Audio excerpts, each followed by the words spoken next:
In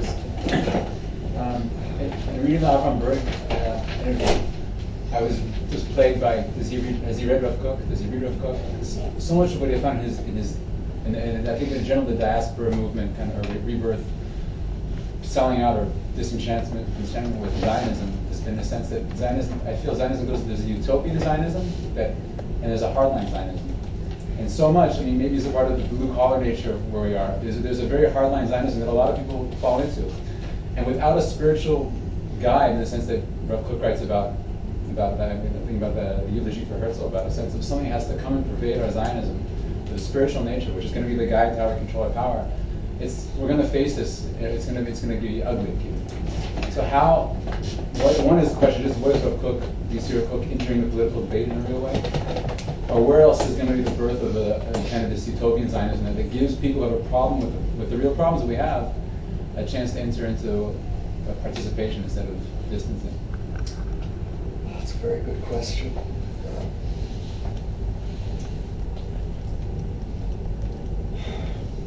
I don't know. That's my first answer. I really, really don't know. It's such a big, complicated question. There's so many facets to it. What is Judaism? Judaism is a national religion. It's a religion of a nation, so we can't separate religion from the national expression. On the other hand, we're so immature. We haven't, as a nation, as a new nation, we don't know how to do that and still be a democracy and respect the diversity of Israel. What do we do about the non-Jews who are citizens of Israel, which we haven't even talked about at all, which is a huge part of I feel, the new Zionism. We really need to seriously think about the place of non-Jews in Israeli identity and to honor that place. Not just to say, well, they're there somehow, but they are an essential part of this discussion. And that's part of also taking back the discourse from the anti-Zionists. And the questions that you're raising, I don't have an answer for.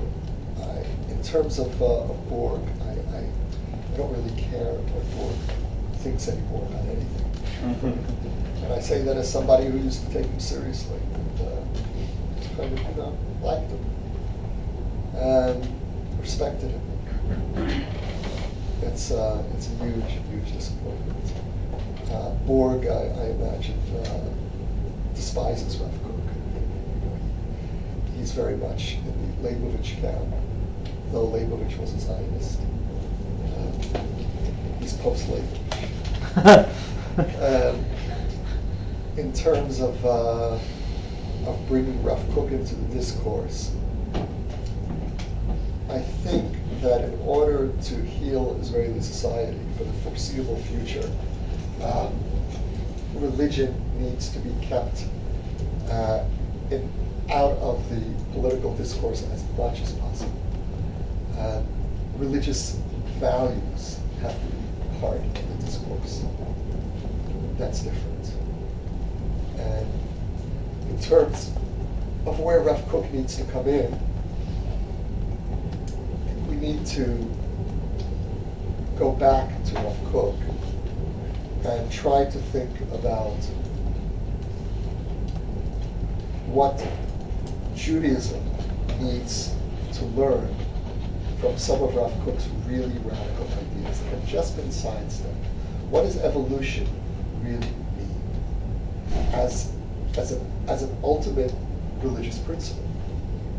What does it mean when Rav Kook said that the concept of Yeridat HaDorot, the spiritual decline of the generations, which is a basic idea traditionally in Judaism, and it is a foundation.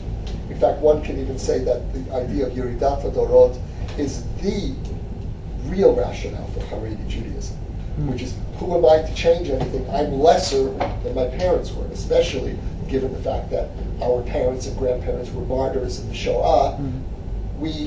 All we can do is hold on to the most literal memory of their form of Judaism.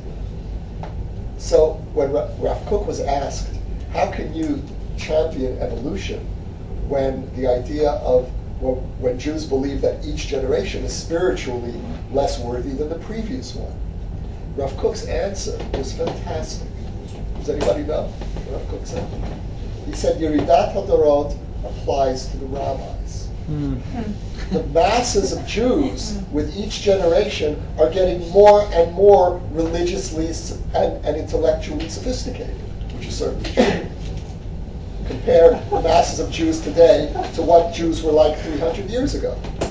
The rabbis in every generation are getting worse and worse and worse. and the good news is we have just about hit rock bottom.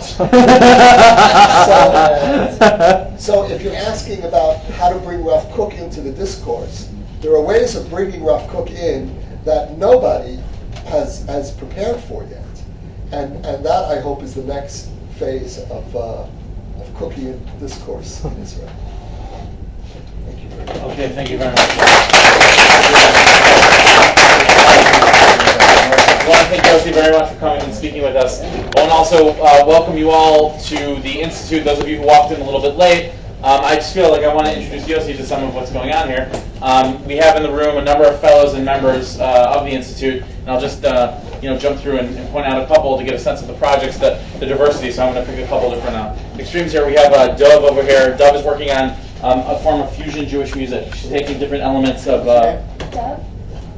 different elements. She's a professional violinist. She is putting some wonderful compositions together, drawing on Jewish music, classical music, modern music. Which, with your interest in music, I think it would definitely be definitely worth. And then we have a few other musicians, including our biblical rapper over there, Matt Barr. We have Adam Sokoloff over here working on a dance project called Hyper-Semitic, which is a music project. A dance and music project, which is meant to really bring sort of Jewish ethnic culture to the forefront in dance as a trigger for Jewish education. We have over here Ellie Winkleman, who's doing a project for Sudanese, for Darfuri refugees, selling challah on campuses, raising money. Rosella over here is putting together a magazine for the UK market. Rosella's from Amsterdam originally, and she always checks our North Americanness in this. What kind of magazine? In what sense? What kind? What is it? What is it about? What is it? Right now I'm aiming at a broad audience. So I want to sort of track the affiliated and unaffiliated, aiming at a more or less young audience. Over here we have Josh Poritz. Josh is a Josh? right over there. Josh, in the wave your hand. Josh just graduated from Columbia and is working in general on a number of projects, including something having to do with a computer program.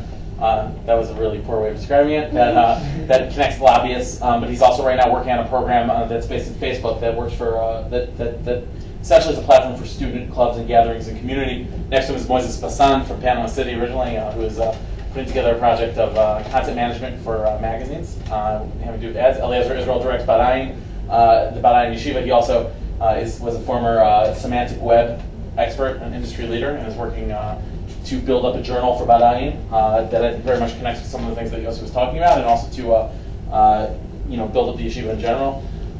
We have here Jason Lustig, who together with Avi walked out, is putting together a pilot trip called Impact Aliyah pilot trip, of young Zionist leaders from the Boston area who want to come here and not just make Aliyah, but actually jump right into Israeli society and contribute, and working together on Maven Haven. And we have Corey over here who's on our steering committee. Corey's also just recently made Aliyah. He's working on some projects. So I'm going to